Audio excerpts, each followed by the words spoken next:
2 anos despois da súa chegada á alcaldía de Poio, o popular Ángel Moldés considera que o concello está no seu mellor momento. Cando decimos que Poio está no seu mellor momento, primeiro nos referimos ao número de inversións históricas que está recibindo o noso concello, as iniciativas privadas que cada vez son as que máis apostan e, como non, tamén o crecemento que está sufrindo o noso concello. É dicir, somos da comarca de Pontevedra o concello que máis medra despois do que é a cidade, como é algo normal polo número de habitantes que de por sí xa ten a propia cidade. Segundo o rexedor, o municipio está a consolidar a súa transformación, cambios que son posibles en gran parte grazas aos 12 millóns de euros en investimentos de outras administracións que están previstos. Son, por exemplo, a humanización de Campelo a Seara, a senda entre Chancelas e Combarro, varias actuacións en parques infantís ou o impulso ao polígono industrial de Fraga Moreira, tamén a transformación da Barca. E o primeiro que vai a supoñer ese plan de humanización, primeiro é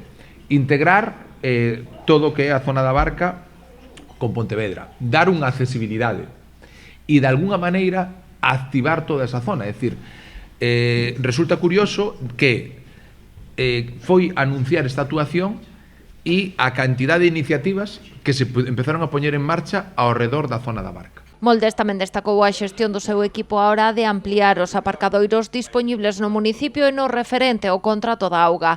Un acordo que asegurou vai permitir 15 millóns de euros en investimentos na rede de servizos e saneamento. Logo, para nós era fundamental ese novo contrato do auga. Por qué?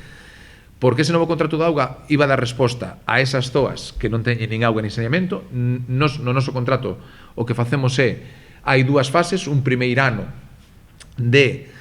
que de alguna maneira obriga a empresa a facer as 3 actuacións prioritarias, actuacións na Caeira, actuacións en Vilariño e en Fraga Moreira, e ao terceiro ano teñen que estar executadas todas as obras. A unidade de atención temperá para menores de 6 anos, os avances no primeiro centro de día de Poio ou a baixada de impostos como o IBI son outras das cuestións destacadas polo alcalde. A importancia de traballar de forma transversal.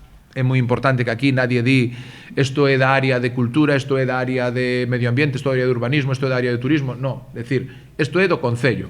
Poio é máis dinámico e máis vivo que nunca. E eu creo que algo moi importante, estamos no ecuador do mandato e o mellor aínda está por chegar. En canto ao investimento privado, Moldés destacou o interese de empresas como o supermercado Lidl, tamén a organización de eventos de primeiro nivel como a saída de la Vuelta a España dende Poio, que se celebrará en setembro.